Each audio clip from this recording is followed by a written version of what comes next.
There arose over Egypt. We know what Joseph did for Egypt and for the rest of the Mediterranean world. He saved them from famine. He moved his family to Egypt so that they could be fed and taken care of and have land for their animals, and prospered. But Joseph died, it happens.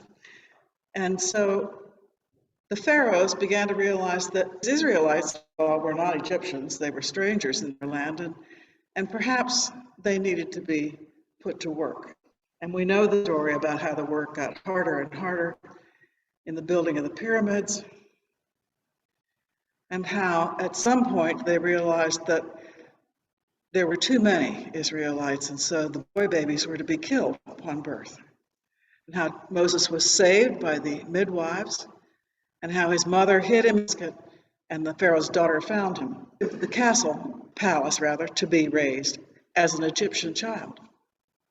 This is a boy who was born a Hebrew, was supposed to be killed so that he wouldn't be a Hebrew anymore, or he wouldn't be, period. He was raised as an Egyptian, he has an Egyptian name, and then when he's older, he sees an Egyptian beating a Hebrew, and he kills the Egyptian. Now you would think that the Hebrews would raise up and go, yeah, thank heaven we have a savior. And they didn't. They turned on him and said, are you going to kill us too? And so Moses fled, not just Pharaoh's wrath, but from the wrath of his own people. And he goes to Midian, a land that is not his, and he says that he is a stranger there, even though he marries, lives with his father-in-law's family, and has the lowly job of being a shepherd, quite a step from being a prince. He's just not got a home. He's still looking for one, and it hasn't found him yet, and he hasn't found it. And then one day he's out with the sheep, and he sees the strangest sight. He sees a bush that's burning, and yet it doesn't seem to be burning up. It's just burning. And he says to himself, well, that's just curious, isn't it? I need to see more about that. And so he goes towards the bush and immediately hears a voice saying, Moses, Moses, this is holy ground. Take off your shoe. And he does, and he hides his face from the Lord. And God isn't done. God says, I've got a job for you. I need you to go back to Egypt. And instantly, you know Moses is on high alert. Not a good place to go. Really not a good place for me, God. You know, been there, done that. They don't like me. It's not safe. God says, no. I'll be with you. It'll be fine. And Moses is just not happy about this at all. And so God, he starts to argue. He says, well, who am I that you should be? And he's making that as an excuse, but there is truth in his question of who am I, because he really doesn't know who he is. His life has not sort of narrowed him into what it is that he is called to be and do. He hasn't got that yet. And he's pretty sure it doesn't involve going back to Egypt. But God says, well, yes, it does. You are Moses. You are the one I'm calling. That's all you need to know. And I'm going to take care of it.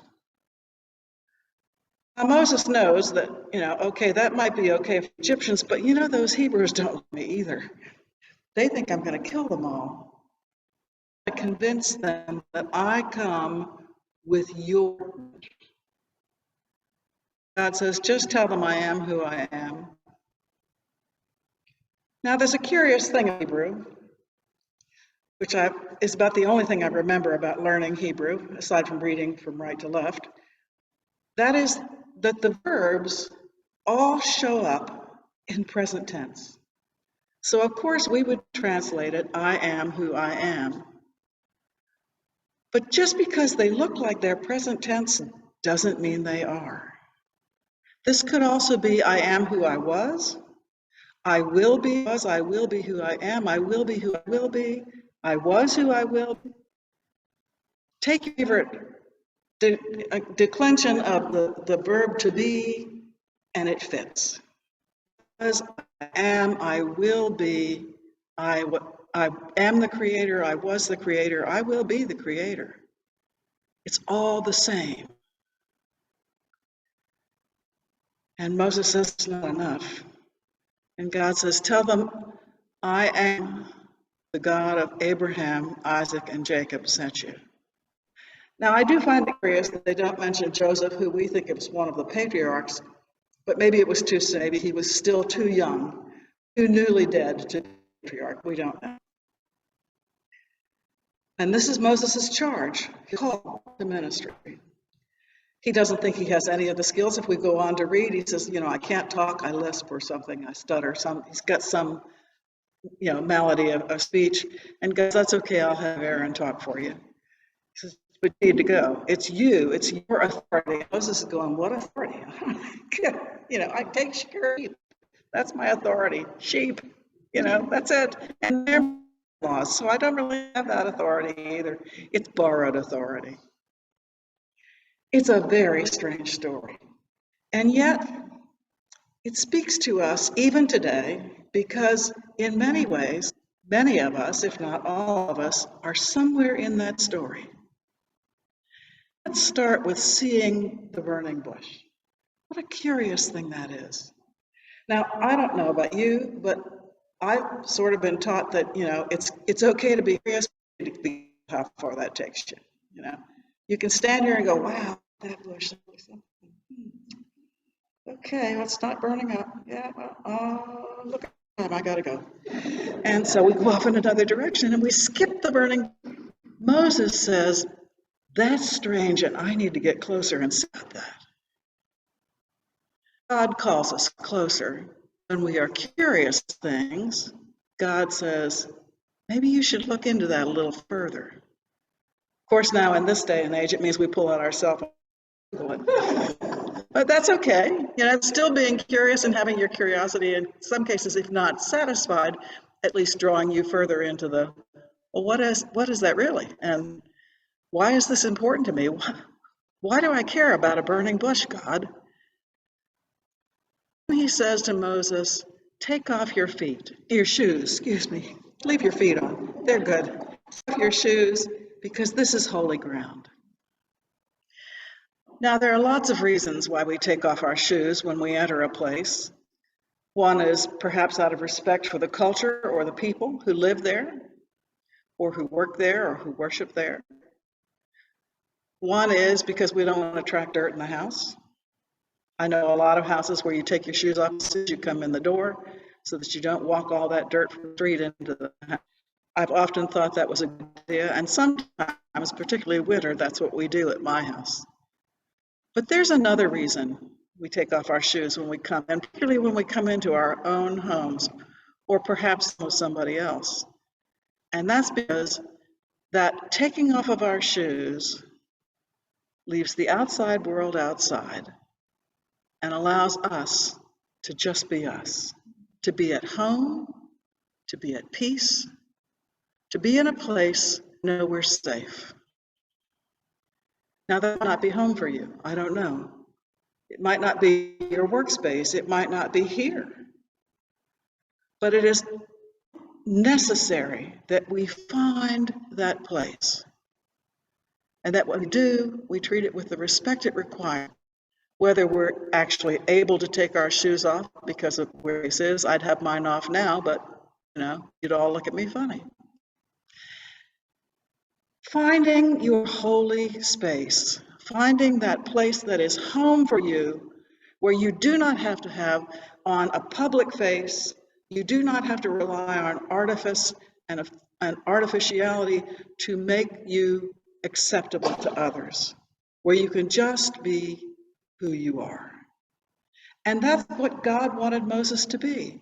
Just be Moses. Moses, I'm God, I'll take care of the rest. You be you. That's what God calls us to be, us, ourselves, in communion with others, of course, but uniquely you. Find the place where you know who you are, or where at least you come closest to knowing who you are, for we don't know that we really ever know ourselves, do we? That's an important place. And then we need to listen for God. Many of us, hopefully all of us in ordained ministry, have heard a call. We hear it, or whether we feel it in our hearts and our minds, or whether we experience it through other people, we have that space in our lives. And have served on the Commission on Ministry in East Tennessee for 17 years, I really paid attention to that. It was people who came to us and said, well, it just feels like the right thing to do. It's the next step I've done. I've been a lay reader, I taught Sunday school, I was on the vestry, I was a treasurer, I was a junior warden, I was a senior warden. I should be this now. And I'm going, no, thanks for playing the game, but really, we don't need you. Because if we decide, well, this is the right direction, this is what I should do, this is where I should go, it'll be fine. Even though maybe in our hearts, there's a part going, I don't know about this, I'm just not sure. This could be the wrong thing. Pay attention. You will know what is the one calling you, not because you see a burning bush, not because you hear a voice necessarily, but because it is right. In all that you are, you know, you feel that this is right. It's what you're supposed to do, it's where you're supposed to go, it's how you're supposed to be, and it will form you in the way that God is calling you to go. We have free will. My daughter and I were talking a lot about free will this week as things were going haywire in her life. She was pretty sure that everybody else's was impinging on hers. And yet she kept saying, but I know everybody has free will. And I said, yes, they do. But that doesn't mean that my free will says I can blow yours off. That my free will isn't guided by God. It's not my free will so I can make all the decisions and I do what I want to do and God will be just fine with that. No. Running was not what God had in mind for Moses. Or maybe he realized that Moses needed a break. And so God allowed him to go to Midian and said, we'll work on it. We'll get there. It'll be okay. If you think God has a plan A and that's where God stops, I think we've forgotten about free will and about the fact that we tend to hear God's plan and go, yeah, but look, go down that rabbit trail for a while. That looks interesting. There's a squirrel. Look, a chicken. Whatever it is that distracts us off of the path that we really do know we're supposed to be on. God says, that's okay, you keep on doing that, we'll catch up. Plan B, C, D, Q, all the alphabets in the world, and we're going back around several times, I'm sure. God does work with us where we are. God doesn't strike us down and say, you strayed off the path, you're done.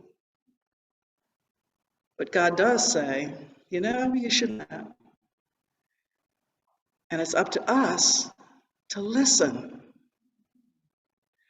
The most important thing Moses did was to listen. Imagine hearing that voice, seeing that burning bush, seeing whatever that strange mountain is, a tornado that's swirling but doesn't tear up the ground, a hurricane that doesn't knock the trees over, blow down the houses.